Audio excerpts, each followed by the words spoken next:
യോഹന്നാൻ എഴുതിയ സുവിശേഷം അധ്യായം 21.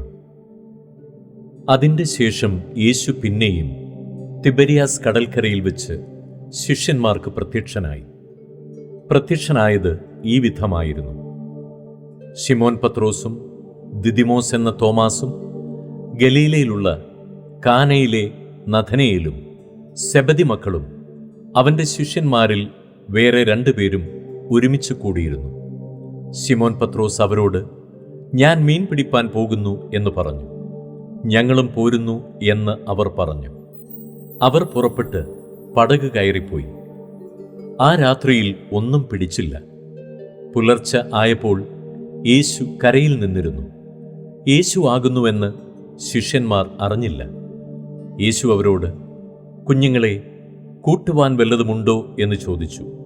ഇല്ല എന്ന് അവർ ഉത്തരം പറഞ്ഞു. പടകിൻ്റെ വലത്തുഭാഗത്ത് വല വീശുവിൻ, എന്നാൽ നിങ്ങൾക്ക് കിട്ടും എന്ന് അവൻ അവരോട് പറഞ്ഞു. അവർ വീശി. മീനിൻ്റെ പെരുപ്പം ഹേതുവായി അത് വലിപ്പാൻ കഴിഞ്ഞില്ല. യേശു സ്നേഹിച്ച ശിഷ്യൻ പത്രോസിനോട്, അത് കർത്താവാകുന്നു എന്ന് പറഞ്ഞു. കർത്താവാകുന്നു എന്ന് ശിമോൻ പത്രോസ് കേട്ടിട്ട് താൻ നഗ്നനാകിയാൽ അങ്കി അരയിൽ ചുറ്റി കടലിൽ ചാടി. ശേഷം ശിഷ്യന്മാർ കരയിൽ നിന്ന് ഏകദേശം 200 മുഴത്തിലധികം ദൂരത്തല്ലായികയാൽ മീൻ നിറഞ്ഞ വല ഇഴച്ചും കൊണ്ട് ചെറിയ പടകിൽ വന്നു. കരയ്ക്ക് ഇറങ്ങിയപ്പോൾ അവർ തീക്കനലും അതിന്മേൽ മീൻ വെച്ചിരിക്കുന്നതും അപ്പവും കണ്ടു. യേശു അവരോട്, ഇപ്പോൾ പിടിച്ച മീൻ ചിലത് കൊണ്ടുവരുവിൻ എന്ന് പറഞ്ഞു. ശിമോൻ പത്രോസ് കയറി 153 വലിയ മീൻ നിറഞ്ഞ വല കരയ്ക്ക് വലിച്ചു കയറ്റി. അത്ര വളരെ ഉണ്ടായിരുന്നിട്ടും വല കീറിയില്ല. യേശു അവരോട്, വന്നു പ്രാതൽ കഴിച്ചുകൊള്ളുവിൻ എന്ന് പറഞ്ഞു. കർത്താവാകുന്നു എന്നറിഞ്ഞിട്ട് ശിഷ്യന്മാരിൽ ഒരുത്തനും നീ ആരെന്ന് അവനോട് ചോദിപ്പാൻ തുനിഞ്ഞില്ല. യേശു വന്ന് അപ്പമെടുത്ത് അവർക്ക് കൊടുത്തു. മീനും അങ്ങനെ തന്നെ. യേശു മരിച്ചവരിൽ നിന്ന് ഉയർത്തെഴുന്നേറ്റ ശേഷം ഇങ്ങനെ 3-ാം പ്രാവശ്യം ശിഷ്യന്മാർക്ക് പ്രത്യക്ഷനായി.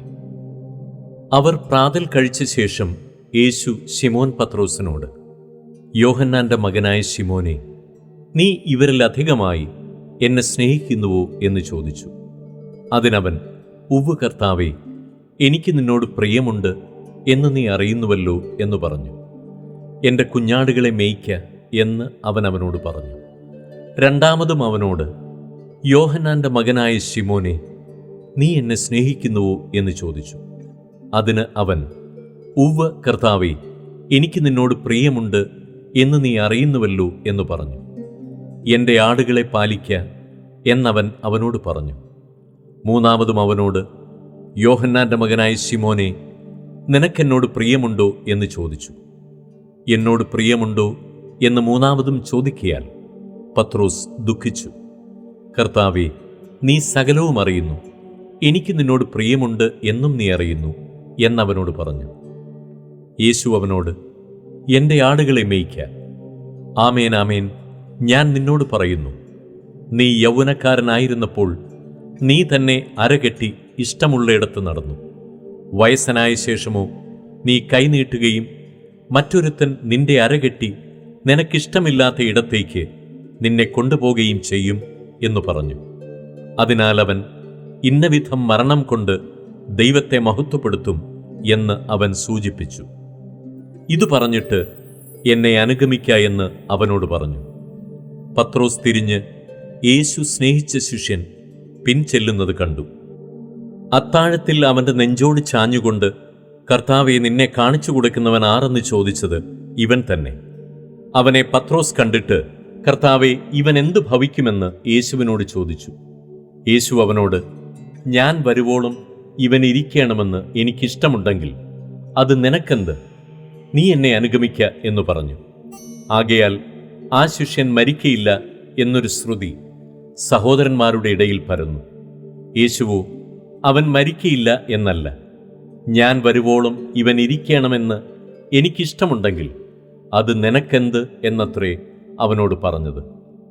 ഈ ശിഷ്യൻ ഇതിനെക്കുറിച്ച് സാക്ഷ്യം പറയുന്നവനും ഇത് എഴുതിയവനുമാകുന്നു. അവൻ്റെ സാക്ഷ്യം സത്യമെന്ന് ഞങ്ങൾ അറിയുന്നു. യേശു ചെയ്തത് മറ്റു പലതുമുണ്ട്.